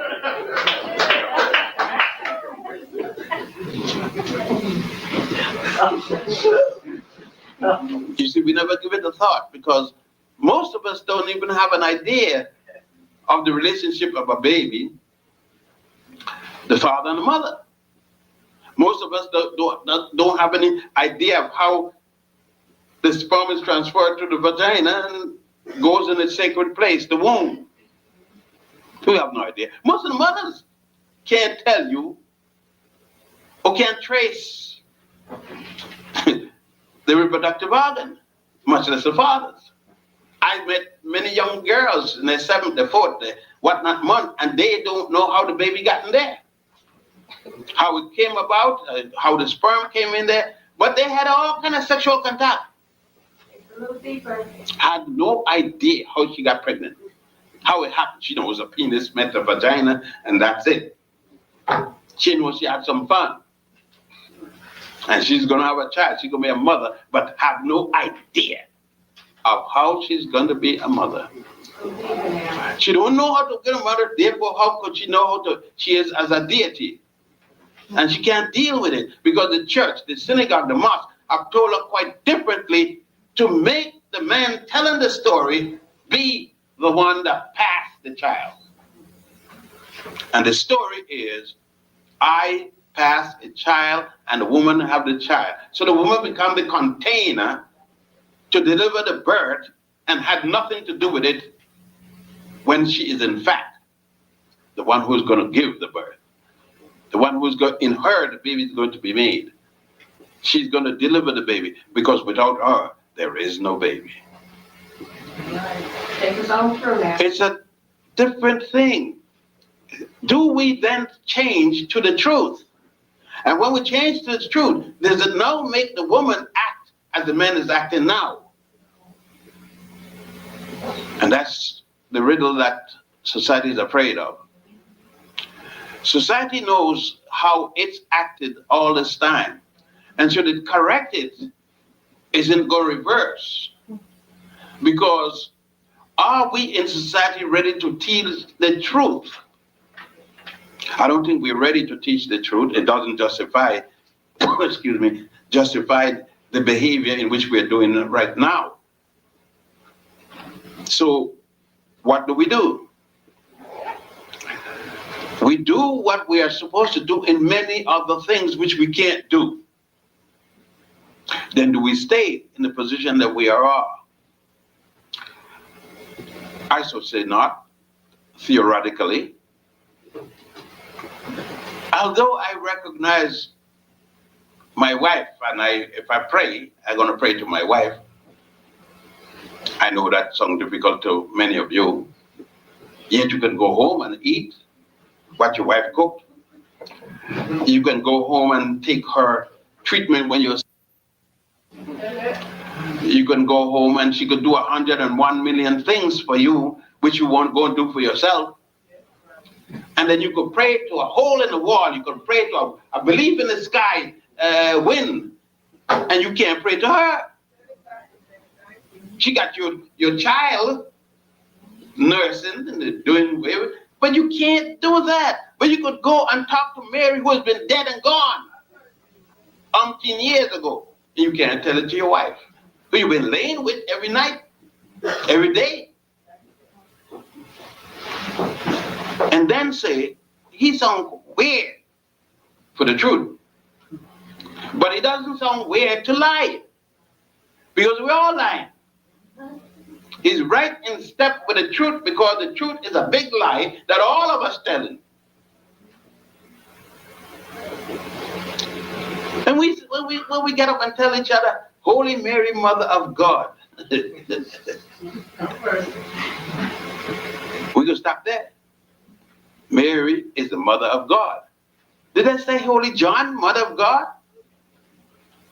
Did I say Holy Joseph, Mother of God? I said Holy Mary, Mother of God, Mother of a man. We call Jesus Christ. And then we say that woman can't preach in church.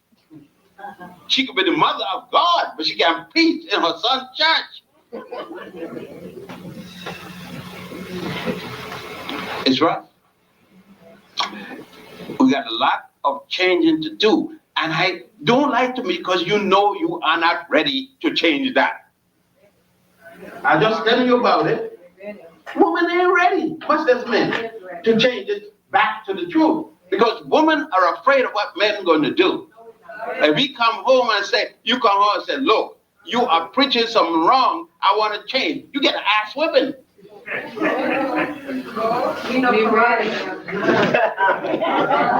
I don't want to get killed. But God wants you to be ready for when you got to start changing things, and which is now, which is yesterday. Because if you don't change it now, you're going to have to change it sometime, or your child going to have to change it sometime, because the world isn't standing still. And all those ancient things that we thought are changing. That's why when young people tell me, but I'm young, I said, I'm in the same world with you. Though you're young, I am here in this world with you. And I'm not sleeping. Sometimes I do sleep, but I'm not sleeping now. I'm speaking to you, and I know the fact that you know, and therefore we're in the same world. Don't tell me the damn nonsense but different generation. I am here. When I die, then tell me about different generation.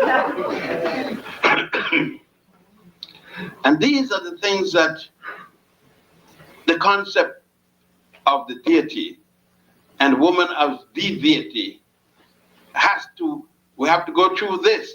I'm sorry, thank you. We have to go through this. And we have to go through the questioning, and it's going to be a very serious thing for you to go and tell your girlfriend, your mother, your other female, these are these things. And let us deal with them to right the wrongs, to right the world.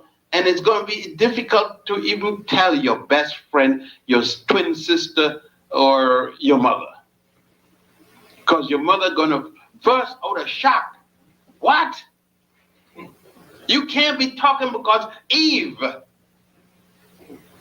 And you say, what about Eve? Eve, we got to correct too.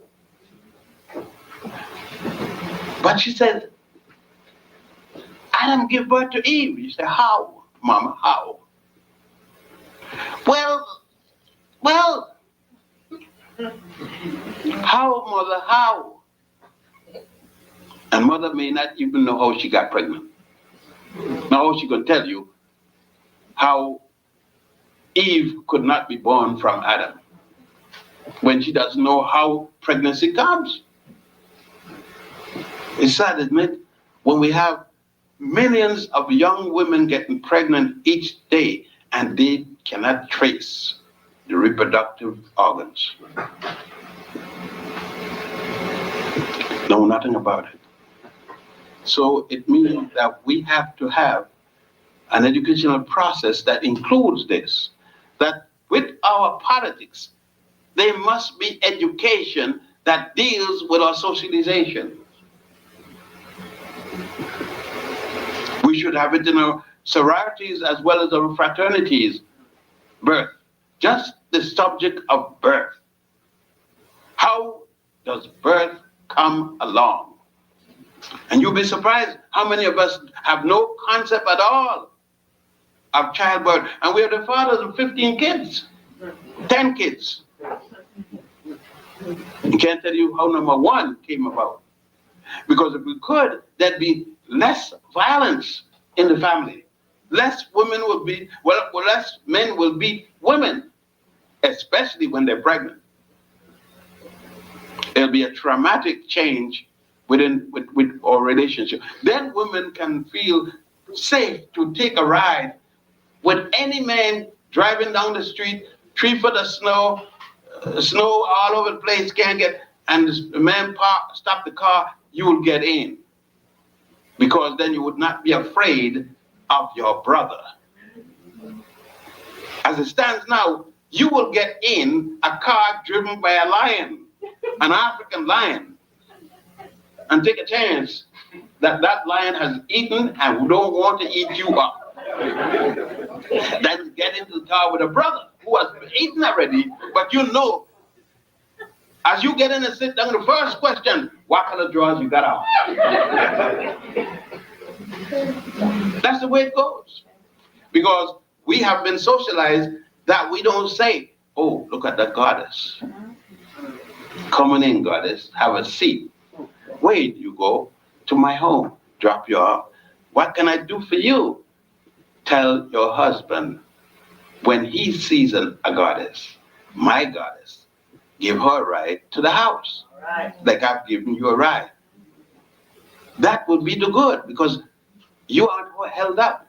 You aren't abused. You got driven home. But it'd be hard for the company, because the automobile companies would not be able to sell as many cars, because many women are no scared anymore. They could get a ride home. See, they will cut down the trade. So it will be too bad, and men can't afford that to happen. It will be too comfortable. They wouldn't be able to have enough jails. And you know what I mean? What's going to happen if we don't have those jails anymore? There's such a calamity is going to come from us giving recognition to our sister. Right. I'm no sister to her. Then they find out that we have to reevaluate relationships in the family. So when I say, that is my sister over there, you said, but don't she have a child for you? I said, yeah, she said so, and I accepted it. And how she's your sister? I said, she's my sister. Oh, wait, man, wait. How could she be a sister of yours and have a child for you? I said, because I have a child with my sister. Man, something got to be wrong with you, brother. You have a child with your sister, then you rape her. I said, no. She voluntarily had sex with me, and we had a child. But how is she their sister? I said, brother, she is my sister. All men go with their sister. The relationship I'm speaking about is not the same in the context you're using it. You're talking about the relationship of man and woman sexually, as against we are sisters biologically. Sister and brother biologically. And there comes the problem. We have established words. We've given meanings to them, and we decide that that meaning can never have duality purpose. It must be only one word way.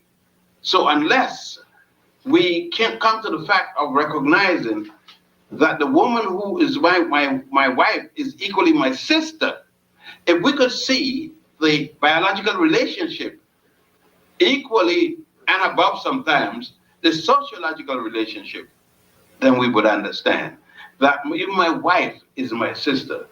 If I could see that my wife is a woman, my sister, a woman, then I could understand treating her differently with respect. Because I'm not going to beat up my sister, not normally. Then we'll beat up my wife, but I wouldn't beat her up if she's sociologically and biologically my sister. That's a little thing I guess we got to. What I'm saying in general, that not only is she my goddess, and she don't, what we are afraid of is that she will have something over me personally. But my goddess could be, when my goddess stay there with my child in her hand, she has certified to me I am the father of that child, it doesn't change her status as my goddess. But she may not be the goddess that gave birth to me, but she's still my goddess. And if she gave birth to me, she's still my goddess. What I'm trying to say to you, why can't we refer to the woman as the goddess? Why it has to be something we don't see, something we can't prove, but have adopted because we met people saying it and can't justify it. I know it's going to be difficult to you to make that step if you're even going to make this step, because the ego that we have built up from others who have given it no thought is hard to put down. We've developed a prejudice against our sisters, our women, and we've been comfortable with it. We've built a whole world with it. But we know each day that there's a disadvantage to the sister, the woman, the wife, the girlfriend, whatever name you want to use to it. But don't we lose a lot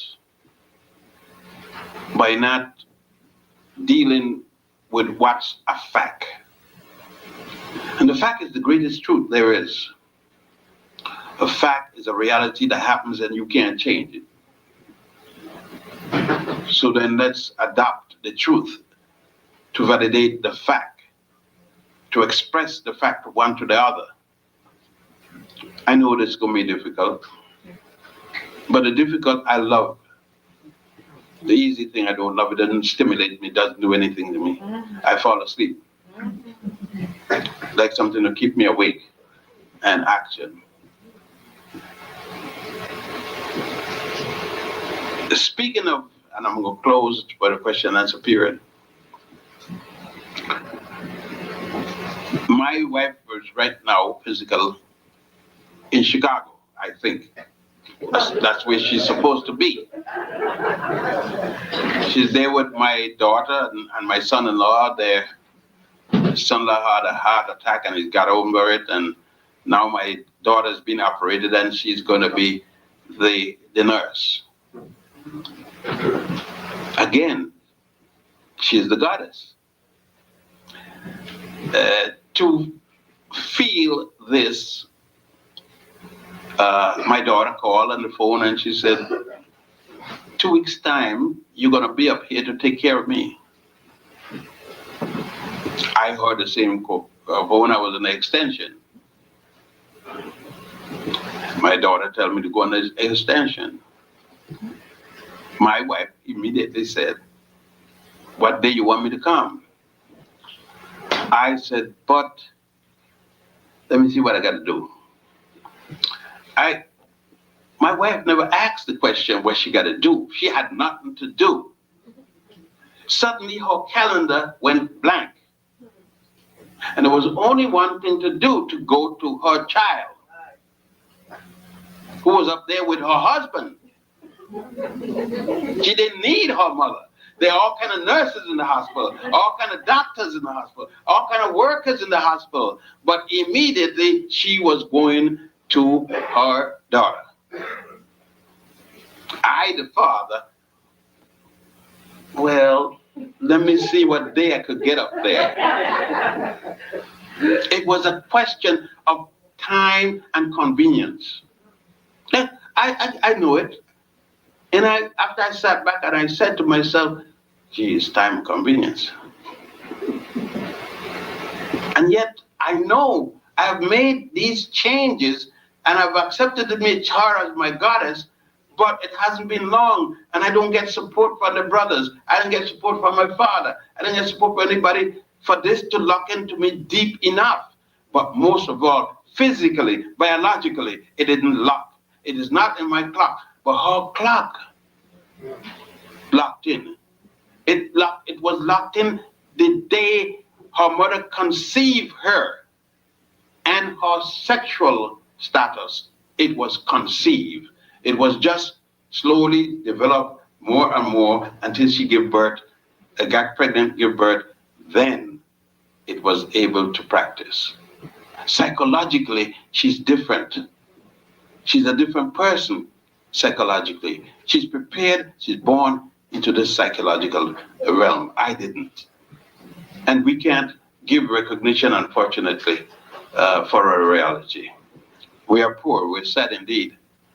And then we look at the elephant, we look at the lion, we look at the dog, and says, we are above them. I wonder when we became above them.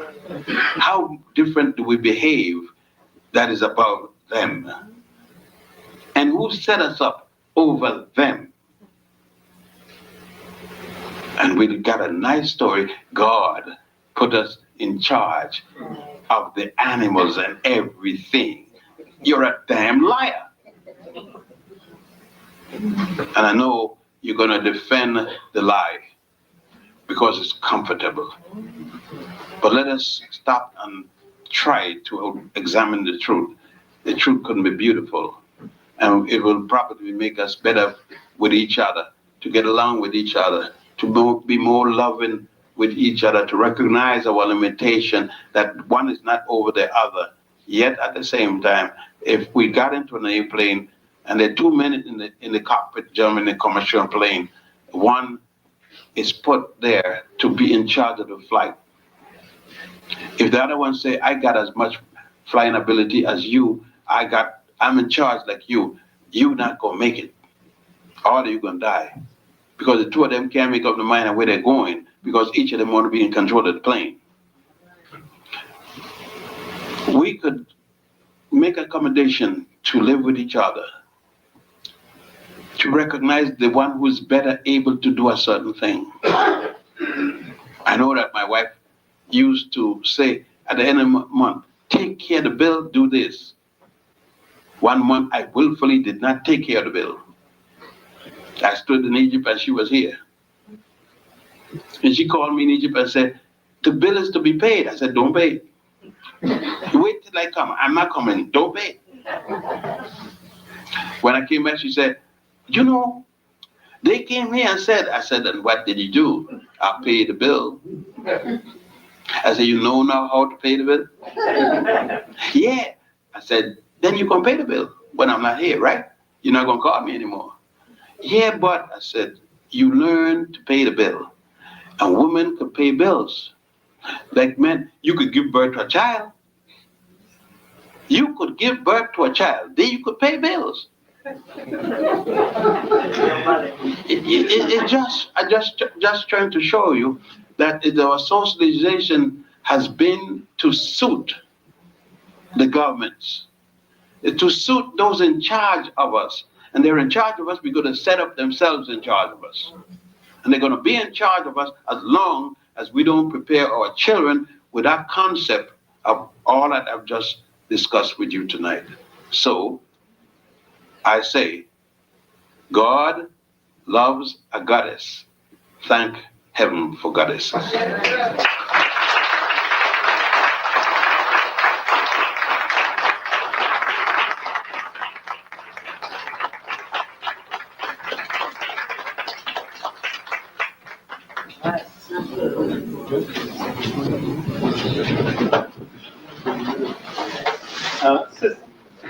Sisters and brothers, Dr. Bennett kept it deliberately short because I'm sure he's willing to invite as many questions.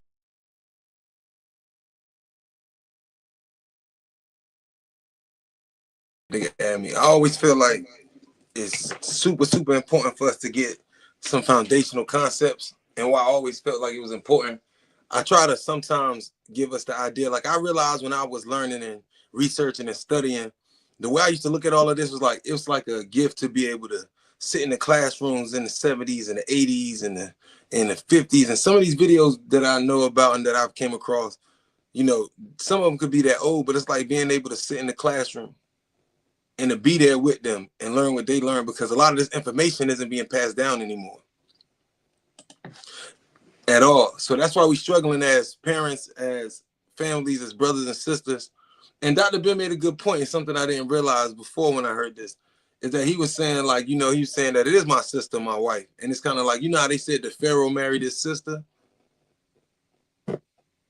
It really makes it on a deeper concept because it would still be like, yo, it's still technically a form. It's your sister kind of. It ain't your real sister, but she's your sister.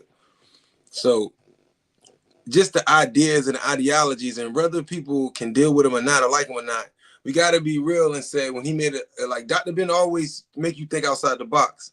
Well, who told you was better than the animals? I had this conversation a lot with friends and family. Who told you that if humans is not its own family? It's like, you know what I'm saying? It's the mammal kingdom. The humans don't have their own kingdom, right? Who told us we was better than the animals? Because I hear it a lot, like, oh, the animals, they just da-da-da. But who said it? What are we doing better than them? They still getting, their relationship's still working. Even when we take over their areas, they move on and their families and everything still make it and adapt. They're not fighting over who's the strongest, this, and that. But who said we was better? And he said, because the Bible or this book said that God said that we are over everything. But what about the thoughts of true nature and humanity where say everything's on one accord? So that's why I like listening to Dr. Ben. And I hope that when I bring these conversations to y'all, that y'all open your mind and y'all get what I got out of it when I was watching Dr. Ben, and that it take y'all on new journeys to how to look at things differently, because the more you know, the easier it is for you to go and find information or be able to search for things. You know, the more we research, the more we look, the more, as when you're looking into one thing, you'll find other things. So that's why I remember years ago, I used to be like, man, what am I had to talk about? And I realized that the information never runs out. Like, it's really infinite. Even just in the aspect of what we have on YouTube, the information is infinite. People's uploading every day. It's things to be seen, understanding. And I love Dr. Ben as he's probably my top 3 favorite scholars, because he understands the power of laughter, but he's also in the field. He was the first Black Egyptologist, but at the same time, he took you to Egypt. He showed you these things. So he got the times where he's sitting down in a room in America at these colleges, teaching overseas with Ivan Sertima in Egypt. Powerful brother. I hope that it's our job, our generation, and I'm talking about like 30 and up, and really, and I say 30 and up, but really it's about 35 to 45, 35 to 50. There's a lot of greatness that's around the planet that was handed down before we got here. And we talk about from the fights and the slaveries at the end of the 1800s, 1900s. It was a torch passed down to every generation, and we all had a job to do. And they did it in the, you know, they went through these struggles. 1910, 20s, 30s, 40s, 50s, 60s, 70s was rare time. They pushed the limit. 90s, 2000, they rocked us back to sleep. And we kind of rocked ourselves to sleep. And now we in the 2020s. And as we going up, but we got a job to do, and a lot of us didn't finish it. We let the money and the TV and all of these things distract us, and a lot of us are still distracted, living in our second childhood. And I thought about it the other day that we all live in. A lot of us, we still in tune with ourselves and fashion and feel young, which we're not supposed to feel old. But did the question I asked from the 30 to 50-year-olds right now, did we ever grow up? I'm talking about, like, really, like, you know, our parents, they got to a point where they just stopped caring about the fad and just and got to the next life. Like the young adults, then they hit that adult stride, then it's like, okay, I'm grown now. We do grown-up things. We dress different. Did we ever get there in this generation? Or have we been stuck in one time loop and we still all dressing and living like we all 17? On top of the music, putting the 17, 18-year-old, 15-year-old on the spotlight, right? Everybody's catering to the wrong things, but it's very important. I just wanted to build a concept. When I first started the concepts, I really brought a lot of conversations about the Black woman. She was the only person that had a personal covenant as far as with nature, or the woman in general has a covenant with nature. And I was bringing all these concepts years ago, like, you know, if God can have a baby by Mary, y'all remember this conversation? But on earth she lower than a man. It makes no sense. It was those conversations. And then I noticed that as social media and Facebook progressed after these 7, 8 years, now you see a lot of this stuff on Front Street. Now it's just a fad. Now you can roll down the screen and you can get this knowledge. But I always often wonder, even though it's amazing, it's bad too, because now a lot of people are getting information that's chopped and they make a clip of it and then it stops and then they'll say something that might change the perception of what the real speaker was talking about. So, and also because we see something in the attention span so short as it's coming up on the screen, do we really get to digest anything? And those are the other things. We so caught up on the wrong things about everything. So we got enough tools right now to really be powerful, but also enough tools to really destroy ourselves through social media. And so that's why I say, man, I honestly feel humble and thankful that you always tap into the people that do. So whether if you're watching me on Instagram, Facebook, or YouTube right now, I appreciate everybody who tapped in. Please share the video, like and comment. I always say all the time for everybody, it really puts the issue if you come in here. I know a lot of people don't like being seen because I meet people that, bro, I always watch, but I don't comment. Well, I just be trying to figure out, want to know who watching me, because if I see the people that's in the feed that comment, or if you don't want to do that, inbox me after you see an episode and you don't want to write on the feed, but inbox me, let me know you watching, because I pay attention to the people who are constantly supporting and helping spread the awareness, you know. So I just want to thank everybody for tapping in. Sometimes we can have guests. It is a way, if you're interested in talking history, right? If you're interested in talking history, knowledge, understanding, I mean, anything that's like open-minded, that's a good conversation. Love, right? Any of this, relationships, careers, and that's a good build.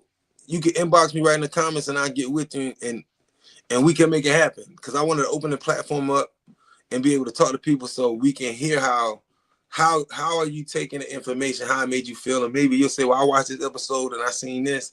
And maybe you know something that, or I didn't speak on something that you might be sharp on, or you wanted to bring to the public that's possible. So I just want to thank everybody for tapping in with me. You know, Willie Walker BH, Organic Minds, episode 7. We out. Thanks for tapping in. BH.